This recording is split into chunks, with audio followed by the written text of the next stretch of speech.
Hello students, तो fractions तो हर कोई सॉल्व कर लेता है, आप भी कर लेते हो, मैं भी कर लेती हूँ। लेकिन अगर बात करें उन्हें सॉल्व करने में लग रहे टाइम के बारे में, तो अगर हमारे पास इस तरह की फ्रैक्शंस है जिसमें डिनोमिनेटर्स कॉमन है, तो उन्हें हम कुछ ही सेकंड्स में सॉल्व कर लेते हैं। लेकिन अगर हम कंपेयर करें इस फ्रैक्शन को इस वाली फ्रैक्शन से जहां पे डिनोमिनेटर्स डिफरेंट है, उसे सॉल्व करने में हमें लगता है बहुत ज्यादा टाइम। क्यों लगता है टाइम?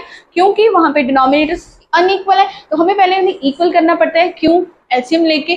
अब जब एलसीएम लेंगे देन फिर उसकी आगे कैलकुलेशन करेंगे, तो हमारा बहुत सारा टाइम जो है वो वहाँ पे खर्च होता है।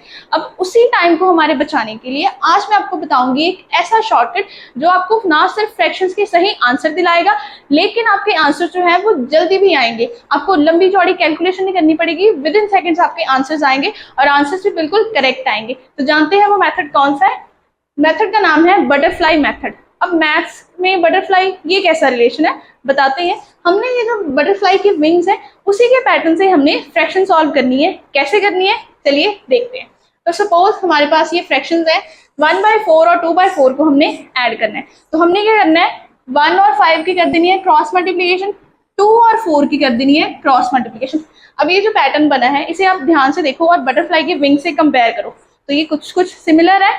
तो इसी वजह से इसका नाम जो है हमने बटरफ्लाई मेथड डाला है। अब हमने क्रॉस मल्टीप्लाई की है, तो 1 की 5 से मल्टीप्लाई की तो 5 आ गया, 2 की 4 से की आंसर आ गया 8। दोनों फ्रैक्शंस ऐड हो रही है, तो हमने इन दोनों प्रोडक्ट्स को क्या कर दिया, ऐड। 5 + 8 कितने होते हैं? 13।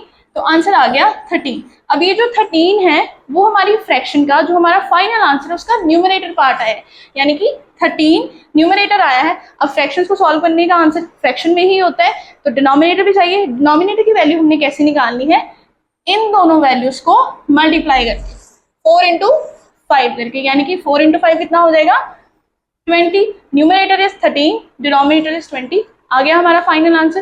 तो इस तरीके से हमने बटरफ्लाई मेथड यूज किया और बिना एलसीएम निकाले हमने फ्रैक्शंस सॉल्व कर ली। तो एक सम अब सॉल्व करते हैं। सब्ट्रैक्शन का भी सेम मेथड हमने यूज करना है। पहले इनकी क्रॉस मल्टीप्लिकेशन कर दो। 4 × 12 कितने होते हैं?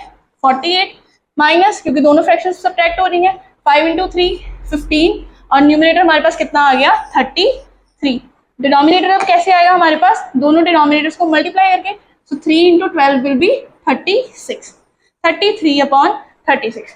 अब ये आ गई हमारे पास फ्रैक्शन। आपने ये जरूर ध्यान रखना है कि फ्रैक्शन को एज इट इज नहीं छोड़ देना है। अगर वो रिड्यूस हो सकती है तो रिड्यूस करके अपना फाइनल आंसर निकालना है। ये सिर्फ आपको फ्रैक्शन देने में मेथड जो है वो हेल्प करता है। रिड्यूस आपको करनी पड़ेगी अगर वो फ्रैक्शन रिड्यूसिबल हुई, इस चीज का ध्यान रखना है। तो जैसे ये रिड्यूसिबल है, 3 के टेबल पे 33, 11 पे एंड 36 आ जाएगा 12 पे।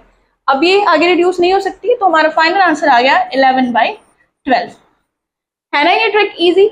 बिना एलसीएम निकाले, बिना कोई लंबी चौड़ी कैलकुलेशन किए हमने अपनी फ्रैक्शन सॉल्व कर ली है और आंसर भी जो है वो हमारे बिल्कुल एक्यूरेट आए। आई होप कि अब ये ट्रिक आप आगे जाके जरूर यूज करोगे और अपना टाइम जो है वो उसे बचाओगे।